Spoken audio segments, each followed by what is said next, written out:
Olá, meus amigos, boa noite. Graça e paz da parte de nosso Senhor e Salvador Jesus Cristo. Este é o seu canal Pura Verdade e eu sou Valdemir Bernasconi. Já te peço que, se você não for inscrito nesse canal, se inscreva. Deixe também o seu like neste vídeo para que esse vídeo seja reconhecido pelo YouTube como relevante e assim outras pessoas tenham acesso a este conteúdo. Hoje vamos falar sobre o chifre pequeno de Daniel capítulo 8 e Antíoco Epífanes. Esse texto ele é produzido por Rafael Dias. Rafael Dias é escritor e vive na Espanha. Editado por Júlio César Prado. Seria Antíoco Epífanes, o chifre pequeno de Daniel capítulo 8. A perspectiva de Daniel capítulo 8 apresenta um carneiro e um bode, animais que eram usados para o dia da expiação no santuário terrestre. Levíticos capítulo 16, versículo 1 ao 34, e Daniel capítulo 8, verso 3 ao verso 5. Portanto, isso significa que essa visão apocalíptica deve ser estudada na perspectiva do santuário. Um carneiro com 2 chifres, um símbolo dos medos e persas, que foi do ano 539 ao ano 331 a.C. E um bode com um chifre notável, símbolo do reino da Grécia, que foi do ano 331 ao ano 168 a.C. Daniel capítulo 8, verso 20 e 21. Este chifre notável é um símbolo do reinado de Alexandre o Grande. A profecia dizia que no seu maior auge, este chifre seria quebrado. Daniel 8, verso 8.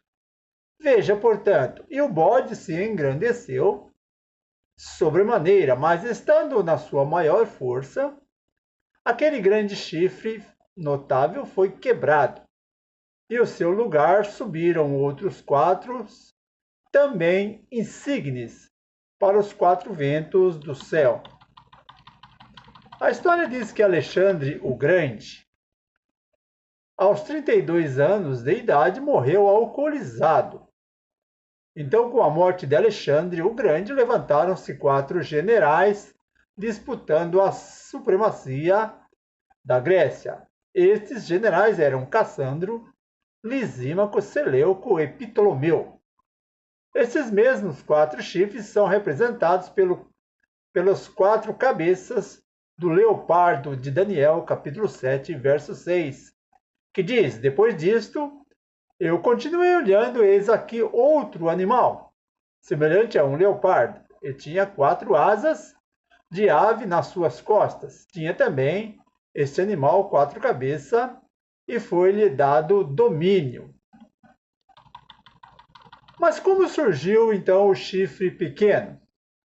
A profecia dizia que depois destes 4 chifres, um chifre pequeno seria levantado. Daniel capítulo 8, verso 8 e 9, nos diz: e o bode se engrandeceu sobremaneira, mas estando na sua maior força, aquele chifre foi quebrado, e no seu lugar subiram outros 4, também insígnes, para os 4 ventos do céu.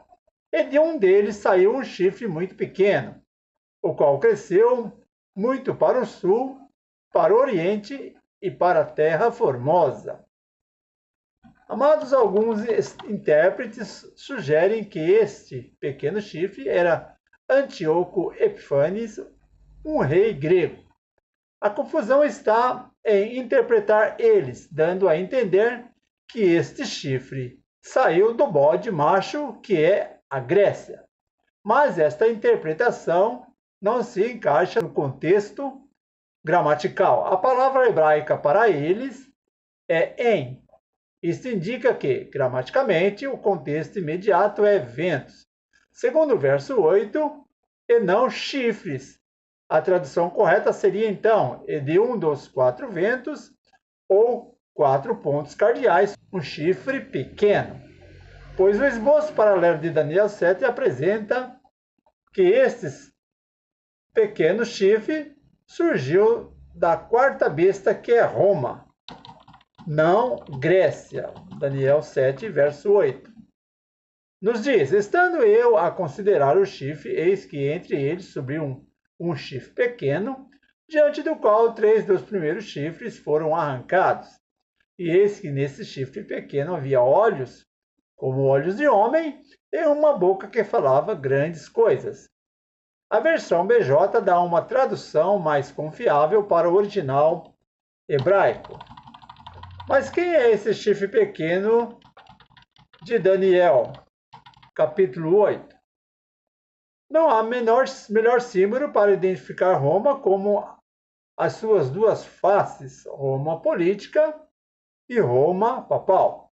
Ambas atacaram o santuário de Deus e perseguiram o seu povo.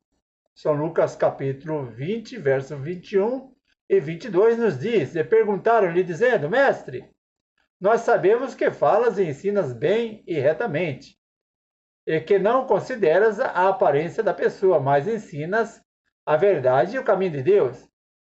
É-nos lícito dar tributo a César ou não?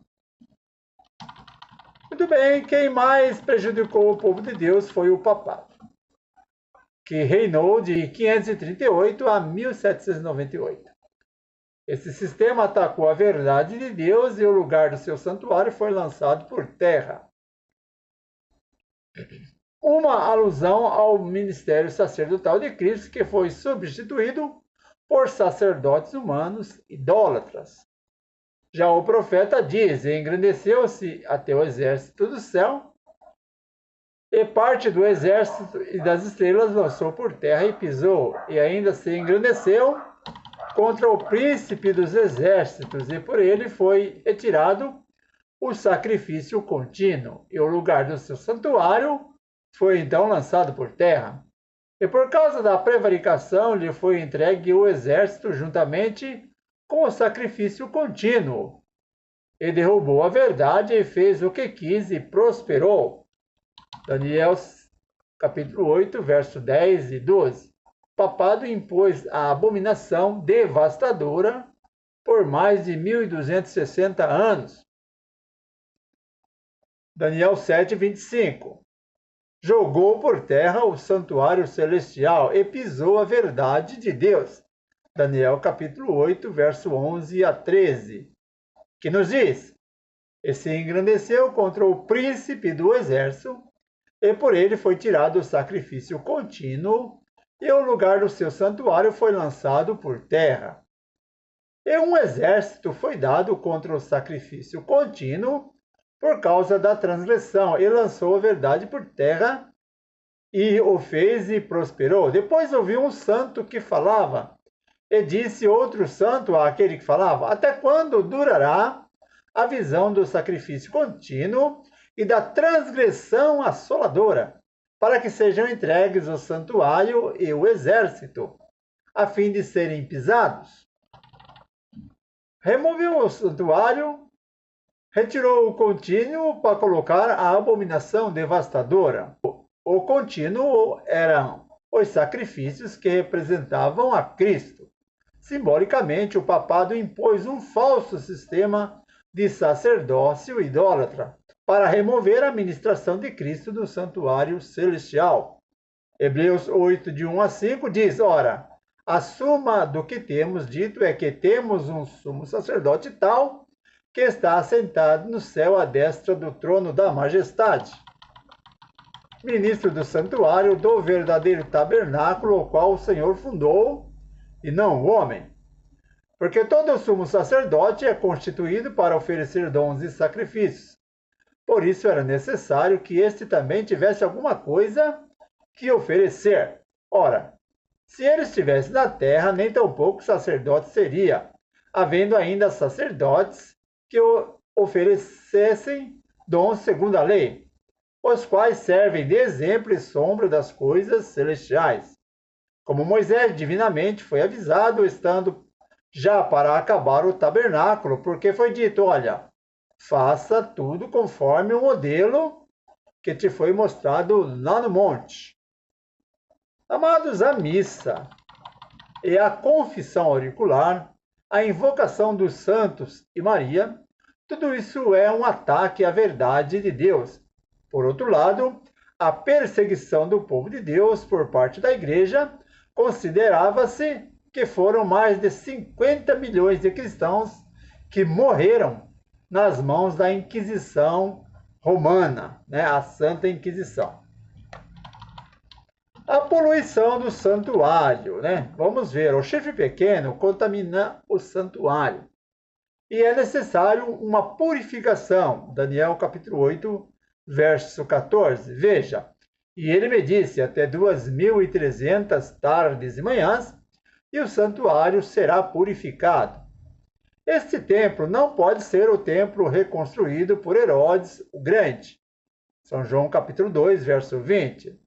Pois este templo foi destruído por Tito Vespasiano no ano 70 depois de Cristo. No tempo que se fala aqui é o santuário celestial que foi simbolicamente contaminado pelo papado com seu falso sistema de religião. E era necessário purificar-se. Hebreus 9, 23 e 24 nos diz: de sorte que era bem necessário que as figuras das coisas que estão no céu assim se purificassem, mas as próprias coisas celestiais com sacrifícios melhores do que estes. Porque Cristo não entrou em um santuário feito por mãos humanas, figura do verdadeiro, porém no mesmo céu, para agora comparecer por nós diante da face de Deus Pai. Entre os adventistas, acreditamos que essa purificação do santuário começou no final dos 2.300 dias de Daniel 8,14, onde nos diz: e ele me disse, até 2.300 tardes e manhãs, e o santuário será purificado. Pois essa profecia do tempo chegou até 1844, onde passou do lugar santo para o Santíssimo no santuário celestial, para iniciar a sua obra de juízo, segundo Daniel, capítulo 7, verso 9 e 10, e verso 13 e 14, e também Apocalipse 14, verso 7, onde nos dizem: e continuei olhando até que foram colocados tronos, e um ancião de dia se assentou, e sua veste era branca como a neve, o seu cabelo como a pura lã, e o seu rosto era como chamas de fogo, e as suas rodas de fogo ardente. Um rio de fogo manava e saía de diante dele, milhares de milhares o serviam e milhões de milhões assistiam diante dele. Assentou o seu juízo e abriram-se os livros. Eu estava olhando nas minhas visões da noite, e eis que vinha nas nuvens do céu um como filho do homem. E dirigiu-se ao ancião de dias, e o fizeram chegar até ele. E foi-lhe dado domínio, e honra, e o reino, para que todos os povos, nações e línguas o servissem. E seu domínio é um domínio eterno. Não passará o seu reino tal, que não será destruído. Amados, essa tipologia exata é perfeita, vem do grande dia da expiação, no dia do julgamento, Levítico 16, de 1 a 34. Vivemos neste momento, no grande dia da expiação, o dia do juízo, e este julgamento terminará quando a porta da graça se fechar e os habitantes deste mundo, receberem o aviso: quem é injusto, seja injusto ainda. Quem é sujo, seja sujo ainda. Quem é justo, seja justificado ainda. Quem é santo, seja santificado ainda. Portanto, amados, segundo a profecia de Daniel 8,14, em seu final, o santuário seria purificado. Esta profecia, ela começou no ano 457, estendeu-se até o ano de 1844. A partir de 1844, portanto, já estamos vivendo sob juízo, né? Que nós possamos aproveitar esse tempo de graça que nos resta para abandonarmos os nossos pecados e termos uma vida de comunhão e santificação com Deus, porque o nosso Senhor Jesus está muito próximo de voltar. Um forte abraço. Se você gostou desse vídeo, por favor, deixe o seu like, inscreva-se no canal e compartilhe com os seus amigos. Um forte abraço e até a próxima. Tchau, tchau.